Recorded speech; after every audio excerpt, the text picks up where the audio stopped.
We're here today to give an update on the murder of Laura and Amy that occurred in the fall of 1974.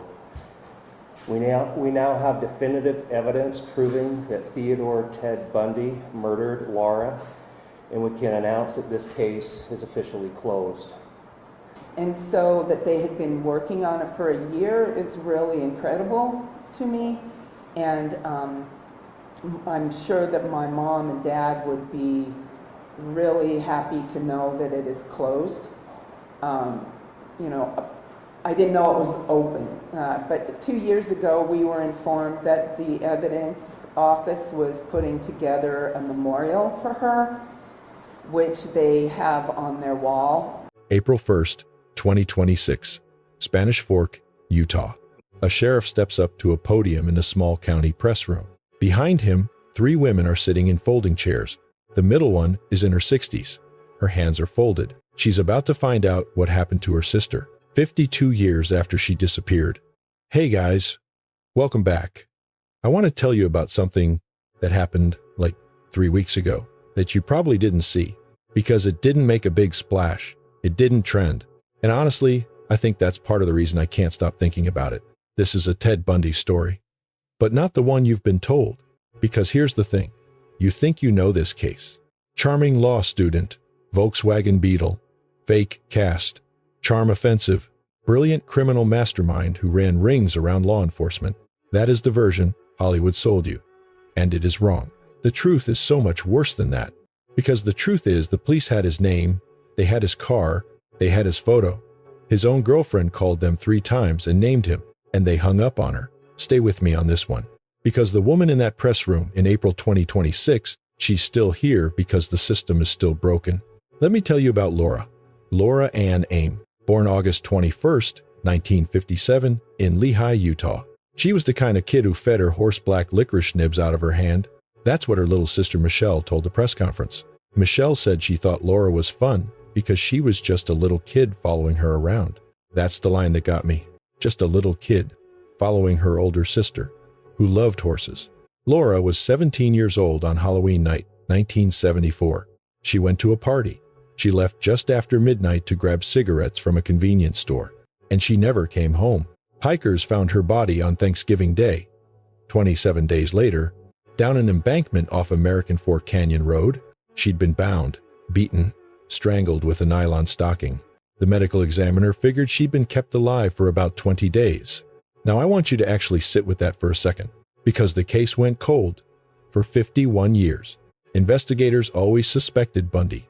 He was studying law at the University of Utah 2 months before Laura disappeared.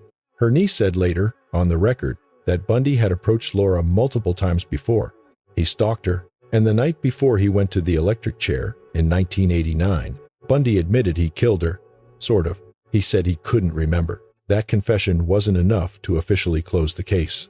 And here's the detail I haven't mentioned yet. I'm holding it. You'll understand why in a few minutes. Until 2026, Ted Bundy's DNA wasn't even in the National Criminal Database. That's right. Read that again. The most infamous serial killer in American history. His genetic profile wasn't searchable until a few weeks ago. Okay, so back to 1974. Because Laura wasn't the first, and she definitely wasn't the last. She was somewhere in the middle. By the time Laura disappeared on Halloween, Bundy had already killed at least 10 women that we know of. Probably more. Linda Ann Healy, 21 years old, a radio broadcaster who did the morning ski reports for Seattle skiers. She had to be up at 5:30 a.m. Donna Gail Manson, 19, walking to a jazz concert at her college. Susan Rancourt, 18, biology major, with a 4.0 GPA. Worked 2 full-time jobs one summer to pay her own tuition. Roberta Parks, 20. Brenda Ball, 22. Jorgen Hawkins, 18. 3 days from finishing her freshman year. Janice Ott, 23. Worked as a probation caseworker for juvenile offenders. She literally helped kids in trouble. Denise Nasland, 19, wanted to be a computer programmer. This was the 70s. That was a wild dream for a young woman. I want you to actually hear those names, because this is where the coverage of this case usually goes wrong. Everyone wants to talk about him. The charm, the intelligence, the dental records, the escapes. Nobody talks about the women, and that is the entire problem. Now, while all this was happening in 1974, Bundy had a girlfriend. Her name was Elizabeth Klupfer. Most people know her as Liz. She had a daughter from a previous marriage. She and Bundy had been together since 1969. 5 years. Bundy was, by all accounts, a father figure to her daughter. He cared for her like she was his own. That's part of what makes this so, honestly, I don't know what word to use, nauseating. On the side, Liz noticed things, stuff she couldn't explain.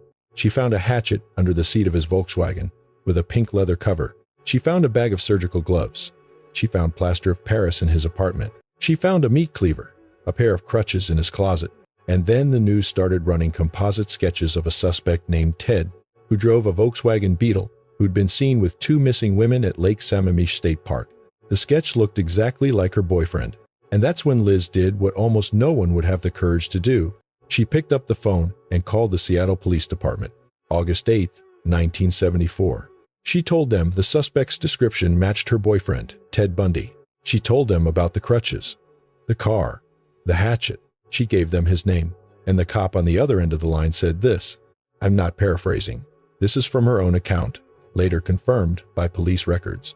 Quote, "We're too busy to talk to girlfriends over the phone," end quote. They told her to come in and fill out paperwork, and then they hung up on her. She called back. Twice more. 3 calls total. After she found a pair of underwear that wasn't hers in his apartment. After more women disappeared in Utah, where he'd just moved. Each time, she was told the same thing. He'd been looked into. He was clear. Don't worry about it, ma'am. And here is the part nobody can really explain. By that point, the Seattle police already had Bundy's name on a list. A detective named Robert Keppel had been working the case for months. He'd done something nobody had really tried before in a serial killer investigation. He'd taken 3,000 vehicle registration records and run them through a mainframe computer, the same computer the county used to print payroll checks. That's how primitive this was. 1974. The computer narrowed 3,000 names down to 25 real suspects. Ted Bundy was number 7 out of 25. Keppel later said the day his name came up, the entire task force squad froze stone cold. But there was a problem. There were 25 names, and Keppel estimated it would take about a year to investigate all of them. By that time, Bundy had already left for law school in Salt Lake City, and another 4 young women were already dead.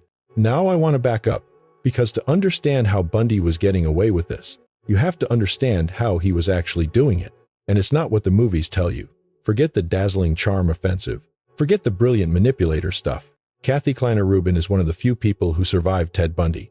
She wrote a memoir in 2023. It's called A Light in the Dark. And in it, she says something that contradicts pretty much every documentary you've ever seen about this man. She says he wasn't charming. He was strange. He gave women the creeps. He didn't seduce anyone. He snuck up on them while they were sleeping. And that, more than anything, is what the system kept missing. Bundy's actual method was way more boring than the legend. He'd put his arm in a fake sling, walk up to a young woman on a college campus or at a state park, drop a stack of books or a load of ski boots, ask her to help him carry it to his Volkswagen. The second she turned her back, he'd hit her over the head with a crowbar. That's it. That's the whole thing. He wasn't a master predator. He was a man with a fake cast and a crowbar. And here's the planted detail nobody talks about. The Volkswagen. That little tan 1968 Beetle he drove around campus. Hold that thought. We're coming back to it. By August 1975, Bundy was living in Salt Lake City, studying law and killing across the Mountain West. Karen Eileen Campbell, 23, a registered nurse, on a ski trip with her fiancé in Snowmass, Colorado. She left him in the hotel lobby to grab a magazine from her room. She never came back. Her body was found a month later. Then in November, Bundy made his first real mistake. He tried to grab a young woman named Carol Duranch. She was 18 years old in a shopping mall in Murray, Utah. He approached her, said he was a police officer named Officer Roseland, told her someone had tried to break into her car, asked her to come with him to identify a suspect. She got in his Volkswagen. Halfway through the drive, he tried to handcuff her. Carol fought him. She got the handcuff on the wrong wrist. She kicked open the passenger door. She threw herself out of a moving car. She ran into traffic. A passing couple stopped and drove her to the police station. She was the one who gave them everything. The description, the fake police impersonation, the handcuffs, the Volkswagen Beetle. And 8 months later, in August 1975, a Utah Highway Patrol officer named Bob Hayward was on a routine patrol in a Salt Lake City suburb at 3 in the morning. He saw a tan Volkswagen Beetle cruising through a residential neighborhood. The driver took off when he flicked his lights on. Hayward chased him. When he searched the car, here's what he found inside: a crowbar, a box of garbage bags, an ice pick, a flashlight, a pair of gloves, a ski mask, a second mask made out of pantyhose, handcuffs, strips torn from a sheet, and the passenger seat had been removed and tossed in the back so you could fit a body in the front. That was the moment they had him. Carol Duranch picked him out of a lineup. He was charged with attempted kidnapping, sentenced to 1 to 15 years. He should have been done. He really should have been done. But Bundy was about to do something that nobody saw coming. While he was in Colorado awaiting trial for the Karen Campbell murder, he asked the court if he could represent himself in his own defense. And the court said yes, which meant they had to give him access to the law library, which meant he had to be unshackled. On June 7, 1977, in the middle of a court recess, Ted Bundy walked over to a second-story window in the Pitkin County Courthouse. He opened it, and he jumped. He hid in the mountains for 8 days, stole a car, walked back into Aspen, and got pulled over at a routine police roadblock because he was driving erratically. They put him back in jail, tightened security, triple-checked everything, and 6 months later, on December 30th, 1977, Bundy lost about 30 pounds on a starvation diet, sawed a hole through the ceiling of his cell, crawled through the crawlspace, dropped down into the jailer's empty apartment, changed into the jailer's street clothes, and walked out the front door of the jail. Nobody noticed he was gone for 15 hours.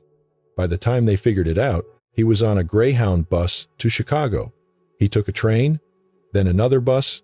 He ended up in Tallahassee, Florida, rented a room near the Florida State campus under a fake name.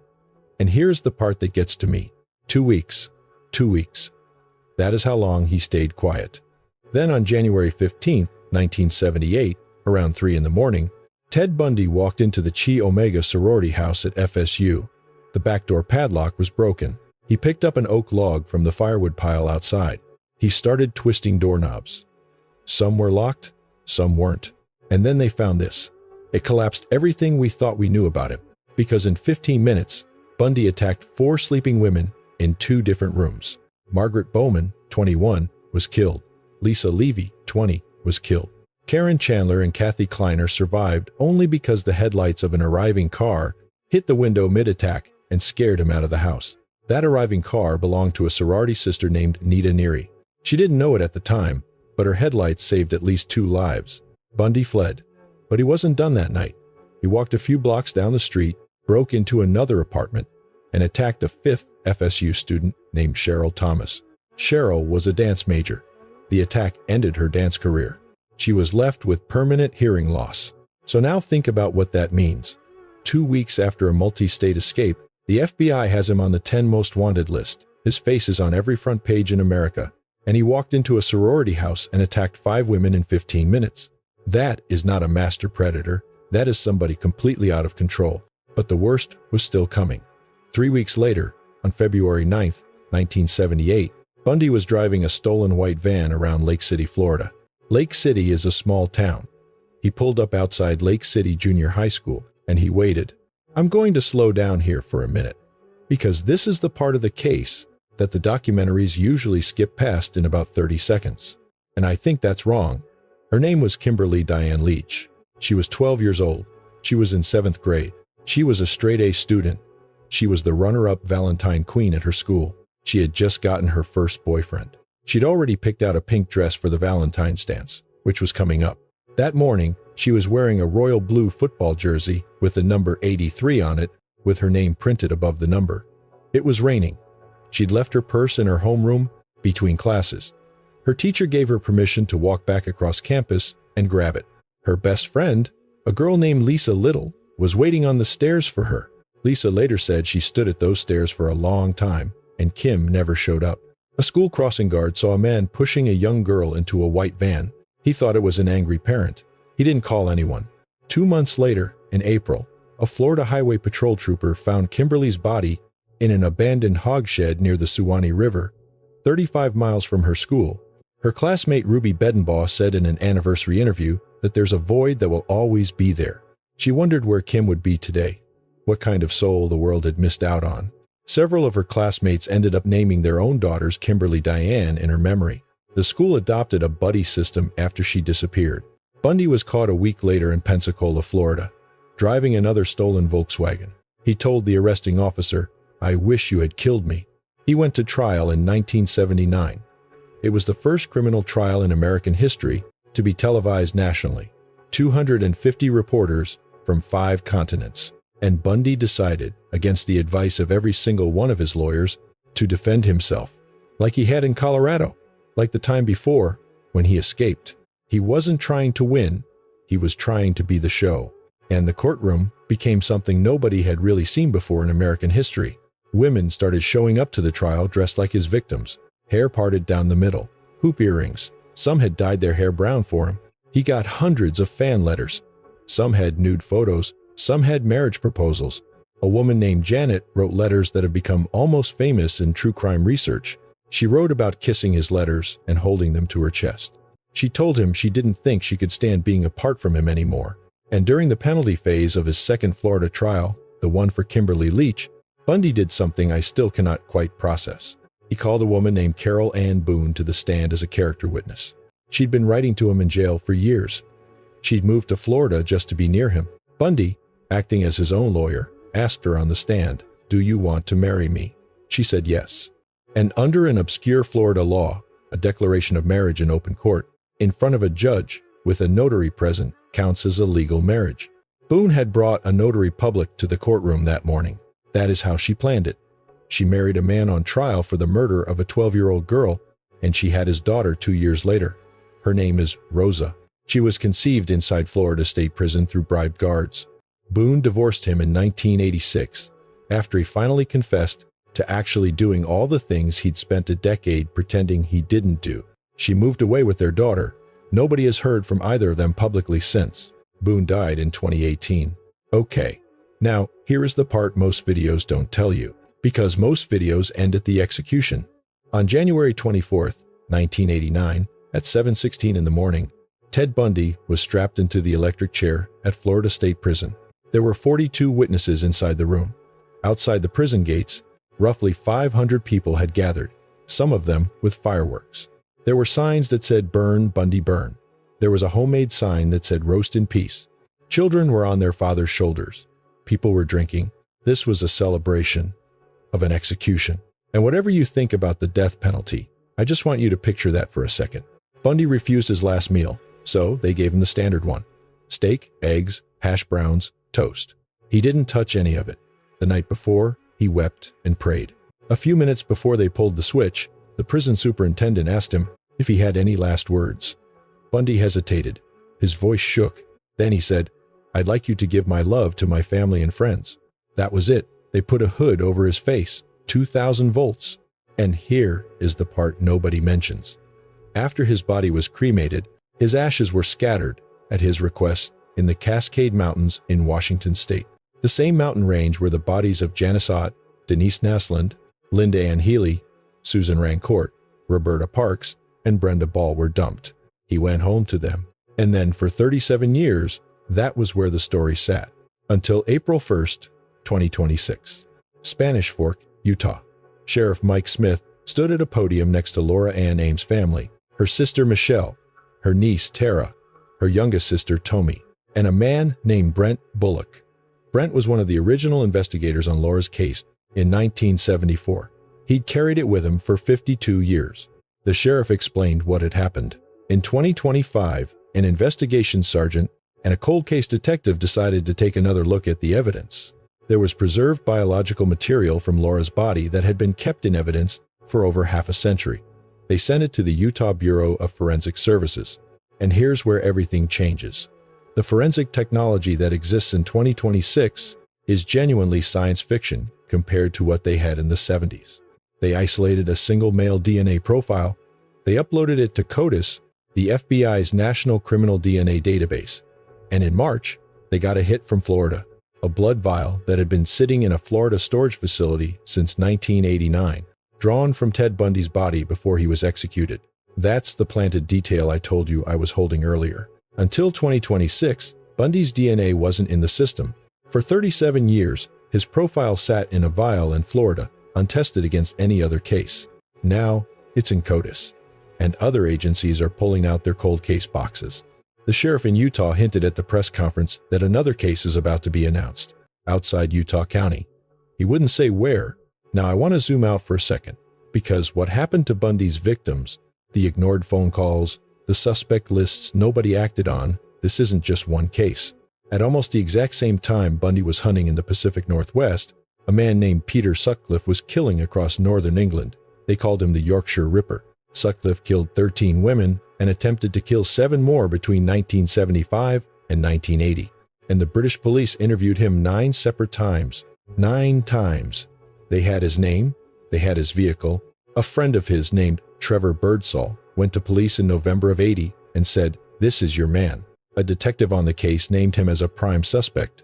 The detective's report was shelved by his superiors.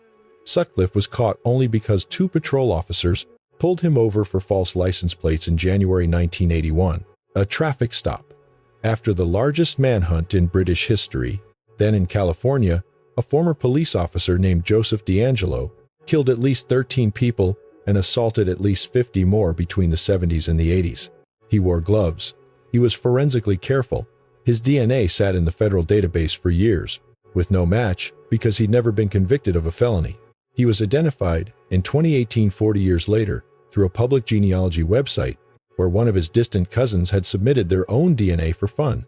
That technique, investigative genetic genealogy, is exactly what was used to confirm Bundy as Laura Ames' killer 8 years later. And then in Canada, between the mid-90s and 2002, a pig farmer in British Columbia named Robert Picton killed at least 26 women. He confessed to 49.